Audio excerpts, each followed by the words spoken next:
our Char-Griller Kamado. Went into the packaging of this thing, and it's, you know, survived being shipped here with absolutely zero damage to it. A couple of dings on the corners. As you can see, the first thing we see are the instructions and a nice heavy cast iron grate. The hardware comes in the base piece, it looks like, all right there for you. Instruction book says you need one tool, 7/16 nut driver. So I got both a nut driver and then I got a nut driver on my cordless drill. So just we'll see what happens. Akorn is so well engineered that you don't have to be an engineer to assemble it. As you see, Patti's not having any problem at all attaching the leg brackets using a 7/16 nut driver. Piece of cake. And just to ease my aching back, I took the box and put it upside down and set the body of the Akorn on top of that to lift it up off the ground for installing it, putting it together. Perfect. Makes it easy for me. Got it up here on a box and upside down. I want you to look at the gasket. It looks like that'll form a really nice seal. On this stuff, you put your legs in, line your bolt holes up, and put your bolts in. But you do not tighten the bolts yet until you get the axle for the wheels in and get everything lined up that way. So Patti's got us all set up and good to go. Patti's putting the wheels on right now. When you put this on, you'll see one side's got a raised hub on it. That goes against the leg of the wheel to keep the wheels off of the legs. Notice the flanges on the legs. There's a left and right flange or leg for this thing. And if you don't have them on right, the axle and the wheels won't go together. But you get them right, it just all slips right together. And it makes it easier knowing just how to do it and how not to. The cotter key slips right in and Patti's done. Washer goes on first, and then the cotter key. And then they've got some hubcaps on there that pop right on there just to look pretty. Don't forget to slide the axle through the bracket on the bottom shelf. Makes it just a little bit more solid. Do the bottom shelf with the 1/2-inch bolts and the lock washers. Just screw them right in, 5 of them.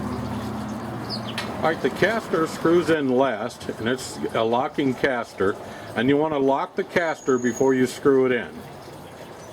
Patti uses all her muscles there and locks it, and gives it a good screw.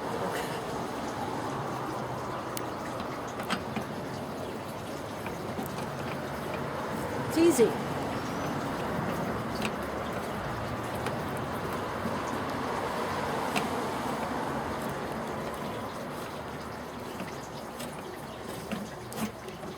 And there it is.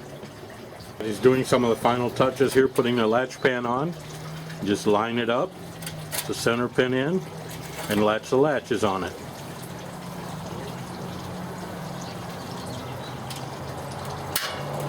And the one over on this side, and she's got it done.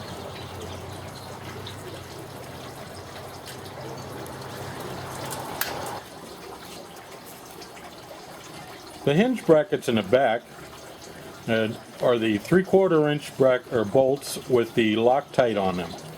And to get them lined up, because they have a real nice gasket seal on the lid, just line it up and press down on the lid.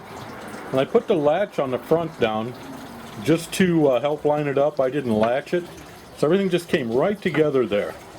Real nice. Easy. And he's finishing up with the handle there, just tightening up the bolts. 4 bolts, real easy. Don't put the last one in until you get the handle bracket in. Goes right together for you. Patti's going to install the thermometer right now. She just took the wing nut off of it. And she's going to put it into the grill slot there. All ready for it. Position it a little bit. And then we'll open the lid and fasten it, secure it with the wing nut. That's all there is to it. Make sure as you tighten the wing nut up that you position the thermometer gauge so that you can read it easily. It's not upside down or anything. I've done that. Probably it's easiest to put the shelves on when you just line up the bolts and fold them down and tighten them up. Temper now, or the top vent. Pay attention to the O-ring on it. Make sure you get it all the way up to that seam before you install it. Real easy to do. And there it is, it's done. like a big rubber band. 2 bolts in the lid. There's flanges there. That's all there is to it. Just tighten it up. All we got to do now is put the fire bowl in and the grill grates. We're good to go. Put the fire bowl in. Now we're putting the charcoal grill in. Just set it there on the bottom. That's all you need to do. When we put the fire bowl in, I just kind of pressed on it solidly to seat it. Fit right in place. Too easy. Patty's setting the cast iron grill on. A little heavy, so you know it's sturdy. Then we'll do the center grill. The center grill. It's a nice logo on it. Char-Griller. Now the warming rack. Got 2 choices and 2 positions for it, left and right. I always pick right.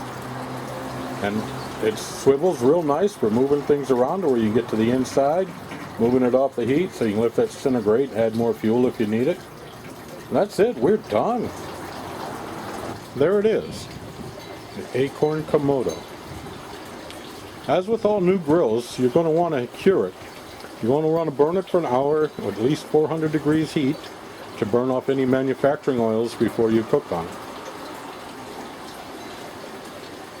Be looking for our next video where we'll show you how to build your fire and how to maintain your temperatures.